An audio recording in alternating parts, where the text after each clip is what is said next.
दोस्तों नमस्कार, स्वागत है आप सभी का इस चैनल पे। दोस्तों देश भर के लाखों पेंशन भोगियों की पेंशन को लेकर, एरियर को लेकर, महंगाई भत्ते को लेकर, 18 महीने के एरियर को लेकर, फिक्स मेडिकल अलाउंस को लेकर, पेंशन भोगियों की बोनस को लेकर, इसके साथ ही साथ दोस्तों 65 साल पे 5%, 70 साल पे 10%, 75 साल में 15% पेंशन बढ़ोतरी को लेकर बड़ी खबर आ चुकी है।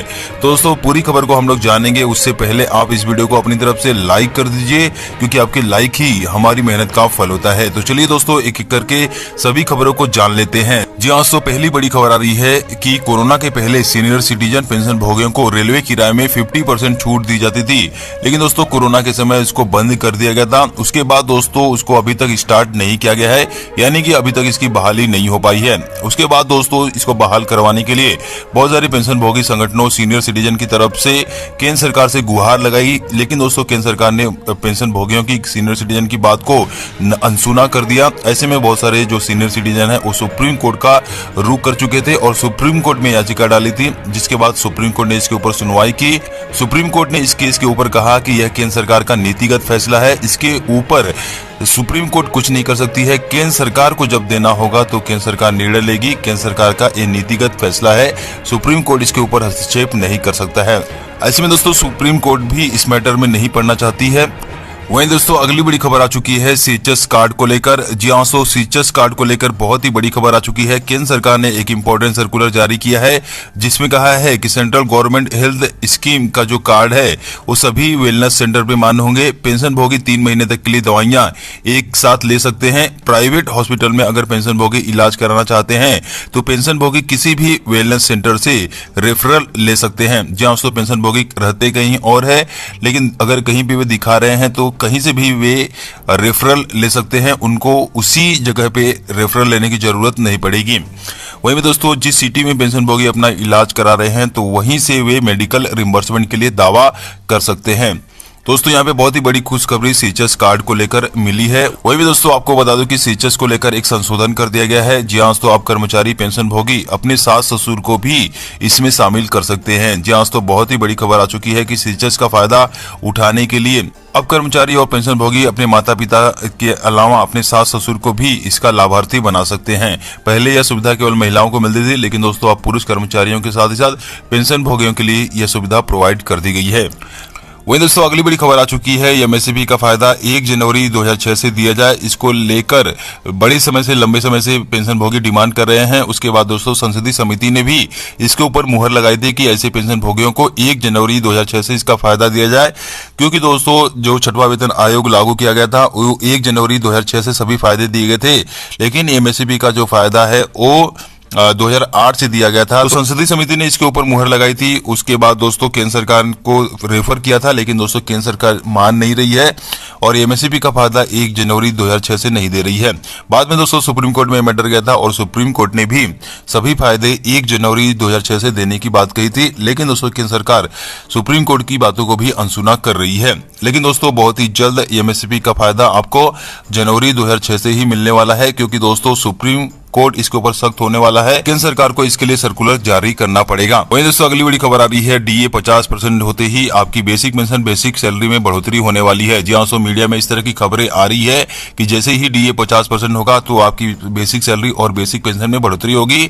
लेकिन दोस्तों आपको बता दूं कि ऐसी खबर तो फेक है, लेकिन दोस्तों अगर ये बढ़ोतरी होती भी है तो आपको कुछ भी फायदा नहीं मिलने वाला है। जी हाँ, दोस्तों डीए 50% होता है तो आपकी बेसिक सैलरी और बेसिक पेंशन में डीए मर्ज हो जाएगा, लेकिन डीए 0% से स्टार्ट हो जाएगा। तो ऐसे में आपको क्या फायदा मिलने वाला है? अगर आपकी बेसिक का डीए 50% मिल रहा है तो उतनी ही सैलरी डीए मर्ज करने के बाद मिलेगी, इससे आपका कुछ भी फायदा नहीं होने वाला है। तो दोस्तों जो न्यूज इसको चला रहे हैं तो उनको ज्यादा खुश होने की जरूरत नहीं है और आपको सुन के भी खुश होने की जरूरत नहीं है, क्योंकि इसमें आपको कुछ भी फायदा नहीं होने वाला है। फिलहाल दोस्तों ये बिल्कुल फेक न्यूज है।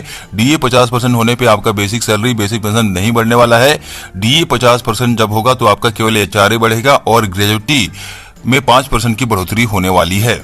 वहीं दोस्तों अगली बड़ी खबर आ रही है, ORP2 एरियर बहुत सारे पेंशन भोगियों के खाते में जमा कर दी गई है। जी हाँ, तो सेकंड इंस्टॉलमेंट बहुत सारे पेंशन भोगियों के खाते में जमा हो चुकी है। ऐसे में दोस्तों जो पेंशन भोगी 70 साल के नीचे के हैं तो उनके भी खाते में ORP2 का एरियर जमा किया जा रहा है।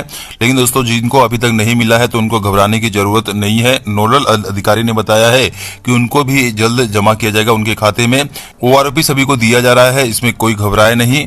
सभी के खाते में ORP2 का एरियर जमा किया जाएगा। वहीं दोस्तों अगली बड़ी खबर आ रही है, कर्मचारी पेंशन भोगी अपने बच्चों को नॉमिनी नहीं बनाते हैं, जिसके कारण पेंशन में प्रॉब्लम होती है। इसलिए दोस्तों आपसे अपील की जाती है कि आप अपने रिकॉर्ड ऑफिस में जाकर अपने बच्चों को भी नॉमिनी बनाएं।